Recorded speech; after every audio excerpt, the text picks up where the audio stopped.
Continuando en el curso de geopolítica, hablemos en el bloque primero sobre la resolución de conflictos, el control de armas y el desarme. Hagamos una introducción. El objetivo de este bloque es presentar medidas, tratados, convenios e instrumentos que favorecen el desarme y el control de armamento. El desarme se refiere a los procesos de reducción o eliminación de armamento, en sentido genérico, o sobre un tipo de armamento en concreto y por parte de uno o varios actores, grupos o países. Simarro, en el 2015. En este sentido, uno de los objetivos de las Naciones Unidas es trabajar por un desarme multilateral y por la limitación de la carrera armamentística para asegurar el mantenimiento de la paz y la seguridad mundial.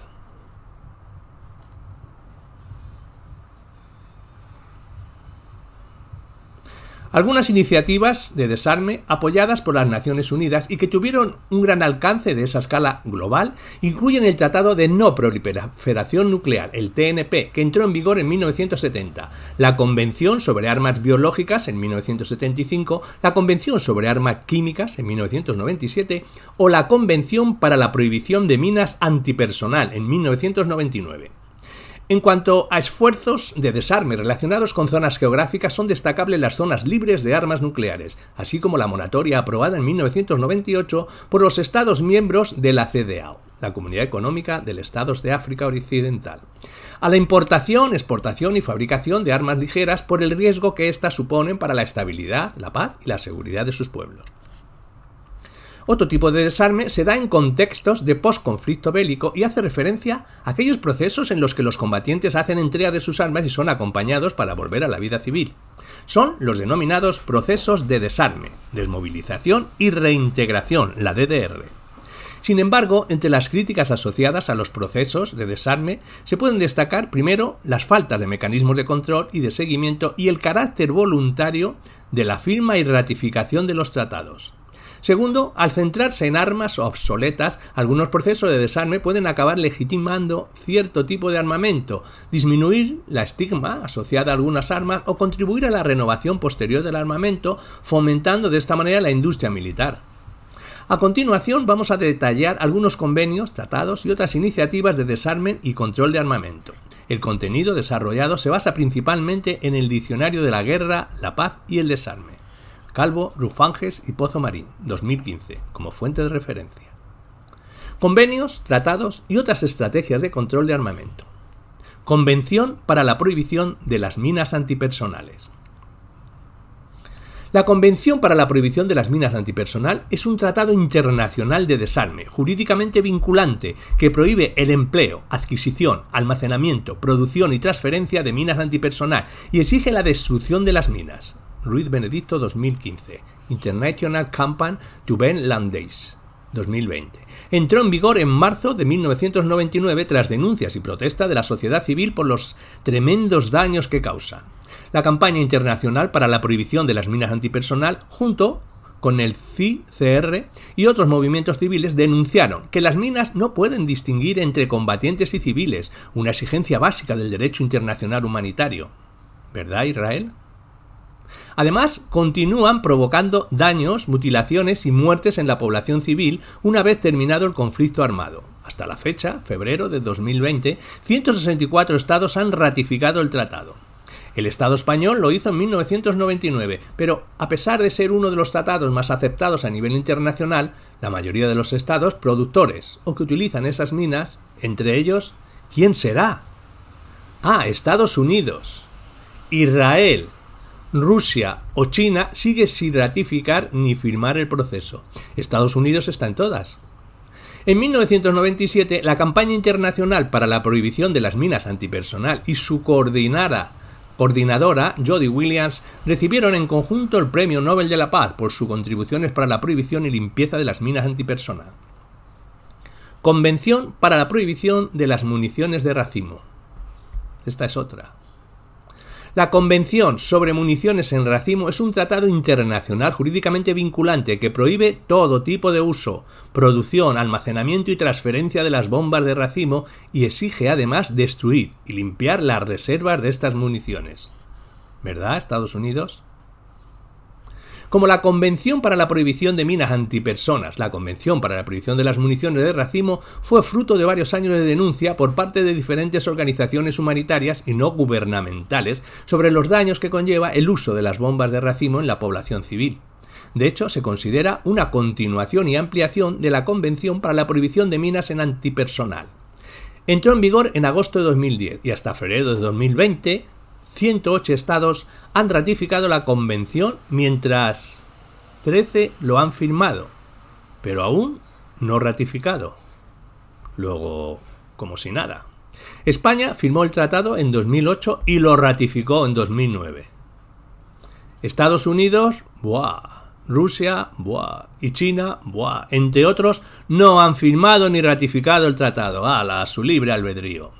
La firma de este acuerdo es un acontecimiento histórico, ya que supone uno de los grandes pasos que ha dado la comunidad internacional en materia humanitaria y de desarme. Sin embargo, desde la sociedad civil se alerta sobre el hecho de que el tratado deja la puerta abierta a la fabricación, uso y venta de bombas de alta tecnología análogas a la de racimo. Calvo, Rufanges, 2015a. Bombas similares a las de racimo, pero de tecnología punta, que cumplirán ciertas características de peso y talla para que se puedan fabricar, usar y vender bajo otra denominación. Convención sobre armas biológicas. Esta es otra. La Convención sobre el desarrollo, la producción y el almacenaje de armas biológicas y sobre su destrucción se abrió a firmas en 1972 y entró en vigor el 26 de marzo de 1975. El número de estados parte en 2020 era de 183 y en número de estados que la habían ratificado 109. Esta convención supuso un gran avance hacia la eliminación total de las armas biológicas. Como el empleo de esas armas ya había sido proscrito en 1925, la Convención de 1972 prohibió el desarrollo, la producción, el almacenamiento, la adquisición, la retención y la transferencia de esas armas, incluidos sus sistemas de lanzamiento, además de exigir su destrucción. ¿Y qué han hecho con el coronavirus? Convención sobre armas químicas. La Convención sobre Armas Químicas es un tratado internacional por el que se prohíbe el desarrollo, la producción, el almacenamiento, la transferencia y el empleo de armas químicas y se dispone además la destrucción de estas armas en un plazo de tiempo específico. En 2020, 193 estados habían firmado y ratificado la Convención. Israel ha firmado la Convención, pero no la ha ratificado. Egipto, Corea del Norte y Sudán del Sur ni la han firmado. De acuerdo con De Fortuny, esta convención fue el primer acuerdo multilateral de desarme con disposiciones para la eliminación de una categoría completa de armas de destrucción masiva. Asimismo, la convención permite la rigurosa verificación del cumplimiento por los estados partes. Tratados de no proliferación de armas nucleares. Esta es otra. El Tratado de No Proliferación Nuclear, el TNP. El Tratado de No Proliferación de Armas Nucleares es un tratado internacional basado en 3 pilares: la no proliferación de armas y tecnología nuclear, el desarme nuclear y el uso pacífico de la energía nuclear. El TNP entró en vigor en 1970 y en la actualidad cuenta con 191 Estados miembros, entre los cuales los 5 miembros permanentes del Consejo de Seguridad de las Naciones Unidas, Estados Unidos, el dueño, Francia, Reino Unido, segundo dueño, China y Rusia. El resto de estados en posesión de armas nucleares, India, Israel y Pakistán, no se han adherido al tratado, mientras que Corea del Norte se adhirió en 1968, pero se retiró en 2003. Es el acuerdo de desarme del que son parte más estados. De acuerdo con De Fortuny, 2015, la eficacia del TNP es discutible por varias razones. Vamos a nombrarlas. El objetivo de evitar la no proliferación nuclear no se ha logrado, pues el número de países nuclearmente armados se ha casi duplicado desde la apertura de la firma del tratado en 1968. Otro objetivo de desarme tampoco se ha logrado, pues los 5 estados poseedores de armas nucleares firmantes del TNP siguen modernizando y reemplazando su arsenal nuclear y le dedican un presupuesto creciente. Otro punto que cabe destacar también que ciertos incumplimientos del tratado no han generado ninguna sanción, como en el caso de la transferencia de tecnología y combustible nuclear a la India por parte de Estados Unidos.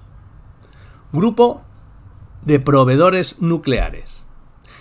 El Grupo de Proveedores Nucleares, NSG, por su sigla en inglés, es un grupo de estados que tiene como objetivo evitar la no proliferación de las armas nucleares a través de la implementación de dos conjuntos de directrices para las transferencias de materiales y tecnología nucleares. Y otro tratado de reducción de armas estratégicas, el New START, es el Tratado de Reducción de Armas, es un acuerdo de reducción y limitación de armas nucleares firmado entre Estados Unidos y Rusia en 2010. Sí, firmado pero no ratificado. Y es el tratado de reducción vigente entre los dos estados con más armas nucleares. El tratado, conocido como New START, entró en vigor en 2010. Limita el número de cabezas nucleares estratégicas y el número total de vehículos desplegados de transporte de armas nucleares que cada estado puede tener respectivamente 1550 y 700. Tratados sobre pruebas nucleares. El Tratado de Prohibición Parcial de Pruebas Nucleares.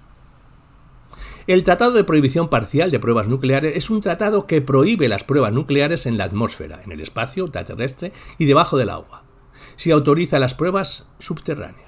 El tratado entró en vigor en 1963 y en la actualidad 125 países son estados parte del tratado, la UNODA 2020. El objetivo del tratado es evitar la diseminización de la radioactividad emitida en las pruebas nucleares atmosféricas. Pero hay que remarcar que este objetivo solo se ha conseguido de forma parcial, pues de acuerdo con algunos estudios, las pruebas subterráneas también pueden producir emisión de radioactividad a la atmósfera, con consecuencias negativas, tanto para el medio ambiente como para la salud humana, lo cual viola el mismo tratado. Y el Tratado de Prohibición Total de Pruebas Nucleares. El Tratado de Prohibición Total de Pruebas Nucleares es un tratado que prohíbe a sus Estados miembros todas las pruebas con armas nucleares o cualquier otra explosión nuclear y a no participar en explosiones nucleares. Según Boigas, 2015, un aspecto relevante del tratado es la aplicación de mecanismos de verificación y un sistema de seguimiento internacional que pueda detectar posibles explosiones. En la actualidad, 184 estados han firmado el tratado y 168 la han ratificado. Pero aún no ha entrado en vigor, pues requiere de la ratificación de 44 estados que figuran en el anexo 2 del tratado para ello, y a fecha de hoy solo lo han hecho 36 de ellos. La CTBTO 2020. Este requisito dificulta mucho la entrada en vigor del tratado, pues varios países poseedores de armas nucleares son reticentes a ratificarlos. Zona libre de armas nucleares. Una zona libre de armas nucleares es una zona geográfica reconocida por la Asamblea General de la ONU, en la que varios estados declaran la ausencia total de armas nucleares y el establecimiento de un sistema de control y verificación para garantizar su cumplimiento. Los tratados de zonas libres de armas nucleares son: Tratado de Tlatelolco, 1967, con un tratado para la proscripción de las armas nucleares en América Latina y el Caribe. El Tratado de Rarotonga, en 1985, es un tratado sobre la zona desnuclearizada del Pacífico Sur. El Tratado de Bangkok, en 1995, es un tratado de la zona sudeste de Asia libre de armas nucleares. Tratado de Pelindaba, en 1996, es un tratado de la zona nuclear libre de armas nucleares de África. Tratado de Semipalatinskis, 2006, es un tratado sobre una zona nuclear libre de armas nucleares en Asia Central. Mongolia declaró su territorio libre de armas nucleares. Esta declaración ha sido reconocida internacionalmente mediante la aprobación de la resolución 55/33S de la Asamblea General de la ONU, el 12 de enero de 2001. De acuerdo con Boigas, 2015, estas zonas incluyen 116 países y cubren todo el hemisferio sur, pero solo una pequeña parte del hemisferio norte. Tratados de control de misiles. Régimen de Control de Tecnología para Misiles, la MTCR. El régimen de control de tecnología de misiles es una agrupación informal de países que tiene por objetivo evitar la proliferación de misiles y de la tecnología asociada, controlando las exportaciones de bienes y tecnologías susceptibles de contribuir a la fabricación de armas de destrucción masiva, la MTCR 2020. Y fue creado en 1987 por el G7 y actualmente acoge a 34 países. El sistema se basa en la adhesión a unas directrices comunes relativas a las políticas de exportación que se aplican a una lista común de artículos de equipamiento y tecnología, de Fortuny 2015. Pero el objetivo de evitar la proliferación de misiles no obliga a los Estados miembros a dejar de fabricarlos y perfeccionarlos. Tratado Antimisiles Balísticos, la ABM. El tratado ABM era un tratado bilateral sobre limitación de sistemas contra misiles balísticos con carga nuclear, adoptado en 1972 por los Estados Unidos y la Unión Soviética. En el contexto de la Guerra Fría, el objetivo del Tratado ABM era asegurar la vulnerabilidad de las partes firmantes, ya que según De Fortuny, la certeza de que ambos bloques podrían destruirse mutuamente mantuvo el frágil equilibrio pacífico entre las dos potencias. En 2002, Estados Unidos se retiró de forma unilateral del tratado, vaya qué raro, lo cual supuso un reto grave a los acuerdos internacionales de control de armas y de mantenimiento de la paz y la seguridad internacionales. Este tenía otro fin. Arreglos de Wassenaar. El arreglo de Wassenaar sobre el control de armas convencionales y bienes y tecnología de doble uso es un régimen multilateral de control de exportación de armas. Surge con el objetivo de contribuir a la seguridad y estabilidad regional e internacional mediante el intercambio de información de forma voluntaria sobre la transferencia de armas convencionales y de bienes y tecnologías de doble uso respecto de dos listas comunes. La primera lista de armas militares especifica las armas en diferentes categorías, que incluyen armas pequeñas y ligeras, tanques y otros vehículos militares armados, equipos de protección y de blindaje, aeronaves y vehículos aéreos no tripulados y equipados relacionados. Y la segunda lista de materiales y tecnología de doble uso detalla 9 categorías y 2 anexos. Categoría 1. Materiales especiales y equipos relacionados. La 2. Procesamiento de materiales. La 3. Electrónica. 4. Ordenadores. 5. Telecomunicaciones. 6. Categorías sensores y láseres. 7. Navegación aviónica, 8. Marina, 9. Aeroespacio y propulsión. Una lista sensible y una lista muy sensible. El acuerdo de Wassenaar está operativo desde 1996 y en la actualidad hay 42 estados participantes, entre ellos una mayoría de países europeos. Está abierto a la firma de otros estados. Los miembros del arreglo deben mantener un sistema riguroso de control de los materiales y productos incluidos en las listas de control vía legislación nacional. Tienen que informar a los otros Estados miembros de las transferencias y denegaciones de exportaciones a países que no han firmado el arreglo. Se comprometen también a intercambiar información sobre productos y tecnología sensible de uso. Posición común europea sobre exportaciones de armas. La posición común europea sobre exportaciones de armas consta de 8 criterios para determinar la conveniencia de autorizar las exportaciones de armamento y 12 disposiciones operativas para asistir a los Estados miembros en la implementación del código y promover la cooperación entre ellos. Fue aprobada el 8 de diciembre de 2008. Con carácter vinculante, la posición común obliga a los Estados miembros a asegurar la consistencia de sus legislaciones nacionales con el texto adoptado. Asimismo, no impide que cada Estado miembro adopte una política interna más restrictiva en cuanto al control de sus exportaciones de armas. Los 8 criterios del Código de Conducta son los siguientes. Posición común, 2008. Criterio 1. Respeto de los compromisos y obligaciones internacionales de los Estados miembros, en particular las acciones adoptadas por el Consejo de Seguridad de las Naciones Unidas o la Unión Europea, los acuerdos de no proliferación y sobre otros temas, así como otras obligaciones internacionales. Criterio 2. Respeto de los derechos humanos en el país de destino final y respeto del derecho internacional humanitario por parte de dicho país. El 3. Situación interna del país de destino final en relación con la existencia de tensiones o conflictos armados. El 4. Mantenimiento de la paz, la seguridad y la estabilidad regional. El 5. La seguridad nacional de los Estados miembros y de los territorios cuyas relaciones exteriores son responsabilidad de un Estado miembro, así como de los países amigos y aliados. El 6. Comportamiento del país comprador frente a la comunidad internacional, en especial por lo que se refiere a su actitud frente al terrorismo, la naturaleza de sus alianzas y el respeto al derecho internacional. El 7. Existencia del riesgo de que la tecnología o el equipo militar se desvíen dentro del país comprador o se reexporten en condiciones no deseadas. Criterio 8. La compatibilidad de las exportaciones de tecnología o equipos militares con la capacidad económica y técnica del país receptor, teniendo en cuenta la conveniencia de que los estados satisfagan sus necesidades legítimas de seguridad y defensa con el mínimo desvío de recursos humanos y económicos para armamentos. Tratado sobre comercio de armas. El Tratado sobre Comercio de Armas es fruto de la campaña Armas bajo control, una alianza de la sociedad civil que durante más de 10 años ha trabajado por un acuerdo mundial legalmente vinculante que se regula las exportaciones de armas convencionales. Entró en vigor el 24 de diciembre de 2014. El tratado prevé que cada Estado firmante tendrá que establecer leyes para el control de exportaciones de armas y facilitará su lista de control al resto de los Estados miembros.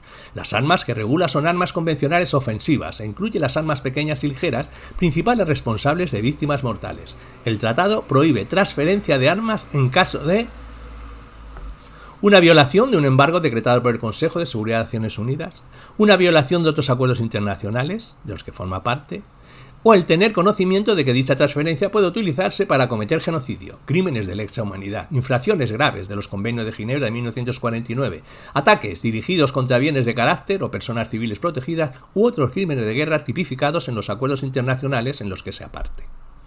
En todo caso, antes de autorizar una exportación, el Estado tiene que evaluar la medida en la que puede contribuir a la paz o menoscabarla.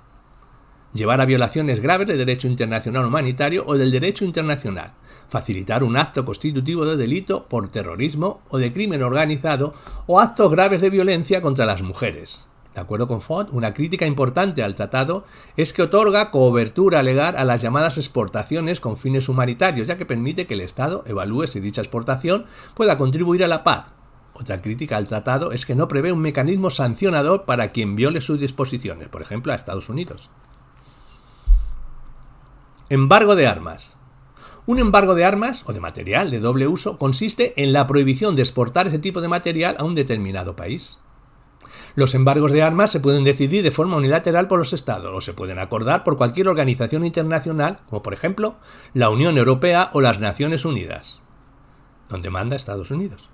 En este último caso, los embargos pueden tener carácter voluntario o obligatorio. Los obligatorios deben ser cumplidos por los Estados miembros de Naciones Unidas. Al contrario de las sanciones económicas que se pueden aplicar a un Estado, los embargos de armas no perjudican al desarrollo económico y social del Estado afectado ni afectan negativamente a las capas más desfavorecidas de su población, por lo que es una medida positiva de sanción en caso de conflicto. Los embargos de armas se pueden acordar para proteger la seguridad global, por ejemplo, contra países que realicen pruebas nucleares o apoyen organizaciones terroristas, para poner fin a actos de violencia, contribuir a la restauración de gobiernos democráticamente elegidos en un país, también para llevar a cabo el cese de hostilidades en un conflicto o implementar de forma efectiva los acuerdos de paz. Un ejemplo de embargo. El primer embargo de armas acordado por el Consejo de Seguridad de las Naciones Unidas se aprobó en 1964 contra el gobierno de Sudáfrica, como castigo por sus políticas de apartheid. Según datos del CIPRI, en 2019 las Naciones Unidas mantuvieron el embargo de armas a la República Centroafricana, a Sudán del Sur y la República Democrática del Congo. Ese mismo año, la Unión Europea mantuvo el embargo de armas para Belarus, Zimbabue, Myanmar y Rusia. CIPRI 2020. Campañas internacionales por el desarme nuclear. La campaña FREED.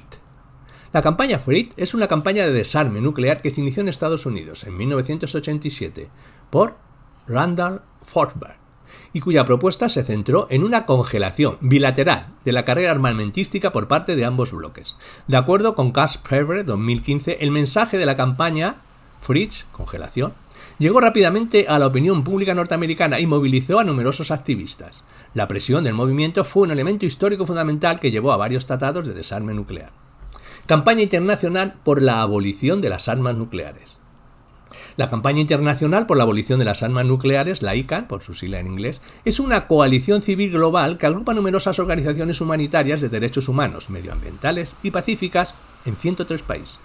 El objetivo de la campaña, al igual que las campañas de prohibición de minas antipersonas y de las bombas de racimo, es la ratificación de un tratado multilateral que prohíba la fabricación, comercialización y uso de armas nucleares. Ruiz Benedicto, 2015. La campaña empezó en Austria y se formalizó en 2007. En Austria, con Internacional de Físicos para la Prevención de una Guerra Nuclear, International Physical for the Prevention of Nuclear.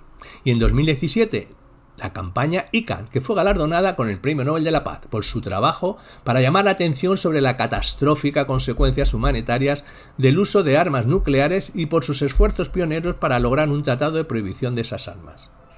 Campaña por el desarme nuclear. La campaña por el desarme nuclear, la CND, es un movimiento histórico que fue fundado en 1957 en el Reino Unido con el objetivo del desarme unilateral por parte de Inglaterra y desde entonces ha seguido haciendo campaña a nivel nacional e internacional contra las armas nucleares, la CND 2020. De acuerdo con Ruiz Benedicto, 2015, la CND realiza efectivas acciones de presión política a través de sindicatos que tienen derechos de representación en el Consejo de Gobierno. Asimismo, el peso de la CND es el Parlamento británico, especialmente en el Partido Laborista, y es muy importante, tal y como se pudo ver en 2007 en la votación por la renovación del misil nuclear Trident, que fue aprobada solo por los conservadores. El logo de la CND es conocido ampliamente como el símbolo de la paz. Campaña por el desarme nuclear europeo. La campaña por el desarme nuclear europeo, la END, fue el movimiento pacifista europeo más importante que promovía el fin de las armas y la energía nuclear. Nació en 1980 como fruto del movimiento antinuclear y de movimientos pacifistas. En su declaración de principios proclama: estamos entrando en la década más peligrosa de la historia humana. Una tercera guerra mundial no es solo posible, sino cada vez más probable. Madre mía. Foundation Bertrand Russell, 2020. De acuerdo con Ruiz Benedicto, el documento tendría gran relevancia, primero por rechazar la Guerra Fría y segundo porque aboga por el fin de la Europa de bloques. La campaña adquirió gran importancia por su papel en el desarrollo de campañas y por conectar con grupos de paz en Europa del Este, afines a la política de desarme. Estrategias para la paz. Introducción. En este bloque se presentan términos asociados a la cultura de paz y el activismo pacifista como estrategia de construcción de paz. Como en el bloque anterior, la fuente principal de referencia es el Diccionario de la Guerra, la Paz y el Desarme, Calvo Rufangues y Pozo Martín, 2015, realizado por varias colaboraciones y colaboradoras del Centro de Arts de Estudios Per Pala. Antimilitarismo. El antimilitarismo es una ideología que rechaza cualquier concepción militarizada de la sociedad, desde los ejércitos hasta los valores preponderantes en la doctrina militar como la obediencia, la disciplina, la jerarquía y la aceptación de la violencia como medio de resolución de los conflictos. Como antagonista al militarismo, los valores promovidos por el antimilitarismo son la horizontalidad frente a las relaciones jerárquicas características de las estructuras militares, la igualdad entre hombres y mujeres frente al sexismo, la tolerancia y respeto por el diferente frente al racismo y xenofobia y el internacionalismo o ciudadanía del mundo frente al patriotismo. El movimiento antimilitarista se conoce principalmente por su trabajo por la objeción de conciencia y la insumisión al servicio militar. Por ejemplo, en España, llevó a cabo una campaña de insumisión que terminó con el servicio militar obligatorio en 2002. El principal exponente del antimilitarismo es la Red Internacional de Resistentes a la Guerra, que agrupa a más de 90 organizaciones y proclama: la guerra es un crimen contra la humanidad. Por ello, me comprometo a no apoyar ningún tipo de guerra y a luchar por la eliminación de todas sus causas. Desde el antimilitarismo se trabaja para reducir o eliminar todos los aspectos de la militarización de una sociedad, esto es, se trabaja por la desmilitarización, con el objetivo de convertir los elementos e instituciones militares existentes en la sociedad. Para ello, la desmilitarización requiere de un proceso de conversión, como sería los cuerpos militares en cuerpos de protección civil, la I+D militar en I+D pero civil, investigación y desarrollo, las industrias militares en industrias civiles, el control, reducción e incluso prohibición de la venta de armamento, para que no se forre Estados Unidos como se está forrando. La desmilitarización propone la alternativa de la seguridad humana a los ejércitos y a la vía militar como único modo de afrontar la seguridad o la defensa de un país. Esta implica intervenir en situaciones de necesidad de seguridad y protección a través de intervenciones humanitarias que generen espacios de seguridad en relación con la salud, la seguridad alimentaria, el acceso al trabajo, el respeto a los derechos humanos, la conservación del medio cultural, el derecho a la educación y a la participación política. No violencia. El concepto de no violencia surge de Mohandas Gandhi como un nuevo paradigma para la transformación social de la humanidad. Gandhi decía: el fin está en los medios, como el árbol está en la semilla, lo cual significa que la no violencia es un medio y un fin al mismo tiempo, y es un método y un proyecto social emancipador. De acuerdo con Ortega, el 2015b, se puede sintetizar la idea de la no violencia de Gandhi en unas breves ideas. La sociedad no violenta se construye de abajo hacia arriba, democráticamente, buscando el consenso y convenciendo a las personas para transitar por el camino de la verdad. La búsqueda de la verdad se encuentra a través de la reflexión con uno mismo y apelando a la conciencia y preparando el cuerpo y la mente para la lucha por la transformación. Para combatir la injusticia y prevenirla hay que conocer y escoger las formas de acción no violentas para desactivar al rival con el apoyo de la mayoría de la ciudadanía y hacer la justicia. Y se ha de trabajar para eliminar las desigualdades de género de clases sociales así como culturales. La idea de no violencia de Gandhi ha tenido una gran trascendencia. Varios movimientos sociales, organizaciones y trabajos surgieron como trascendencia a la idea de no violencia de Gandhi. Por ejemplo, el holandés Bart de Lee fundó el War Resistance International en 1921, que nace con una intención de promover acciones no violentas contra la guerra. El italiano Lanza de Basto, discípulo de Gandhi, fundó comunidades pacifistas y no violentas inspiradas en los ashram de la India. En Estados Unidos, Martin Luther King fue el líder del movimiento para los derechos civiles de la comunidad negra, y James Sharp fue uno de los más importantes teóricos de la no violencia como metodología para transformar conflictos.